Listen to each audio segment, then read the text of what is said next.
آج ہم اردو میں لومڑی اور کوے کی کہانی پیش کرنے جا رہے ہیں۔ یہ کہانی یاد رکھنے میں بھی آسان ہے کیونکہ اس کہانی کو آسان اور سادہ الفاظ میں لکھا گیا ہے۔ لومڑی اور کوے کی کہانی۔ ایک بار ایک کوا اپنے کھانے کے لیے کچھ تلاش کر رہا تھا۔ اچانک اس نے پنیر کا ایک ٹکڑا دیکھا۔ کوی نے اپنی چونچ میں یہ ٹکڑا اٹھایا اور اڑ کر قریبی درخت کی شاخ پر بیٹھ گیا۔ کوی نے شاخ پر بیٹھ کر آرام سے اس پنیر کے ٹکڑے کو کھانے کا فیصلہ کیا۔ اس سے پہلے کہ وہ اس پنیر کے ٹکڑے کو کھاتا، ایک لومڑی کا بھی اسی راستے سے گزر ہوا کیونکہ وہ بھی اپنے کھانے کے لیے کچھ تلاش کر رہی تھی۔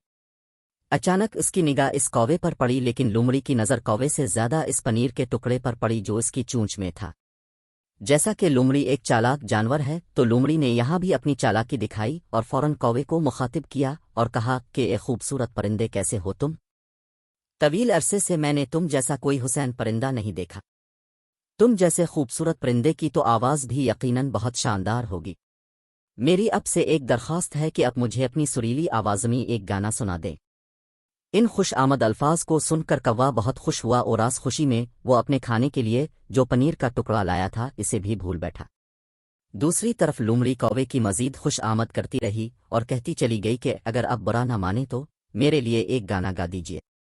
مہربانی فرما کر میری بات سن لیں، میں بہت تنہا محسوس کر رہی ہوں۔ آخرکار اتنی تعریف سننے کے بعد کوے نے لومڑی کی درخواست پر گانا گانے کا فیصلہ کیا۔ گانے کے لیے جب کوے نے اپنی چونچ کھولی تو پنیر کا ٹکڑا لومڑی کے سامنے گر گیا۔ لومڑی نے بھی وقت ضائع کیے بغیر اس ٹکڑے کو ایک ہی بار میں کھا لیا۔ کوے نے جب یہ دیکھا تو اسے بہت افسوس ہوا پر اس وقت تک بہت دیر ہو چکی تھی۔ دوسری طرف لومڑی نے کوے کا شکریہ ادا کرتے ہوئے کہا کہ مجھے وہ چیز مل گئی ہے جس کے لیے میں نے تمہاری اتنی خوش آمد کی تھی، اب میں چلتی ہوں، پھر کبھی ملیں گے۔ یہ کہتے ہوئے لومڑی وہاں سے چلی گئی۔ نتیجہ اس کہانی سے ہمیں یہ سبق ملتا ہے کہ ایک خوشامد بری بلا ہے، دو جھوٹی تعریف پر بھروسہ نہ کریں۔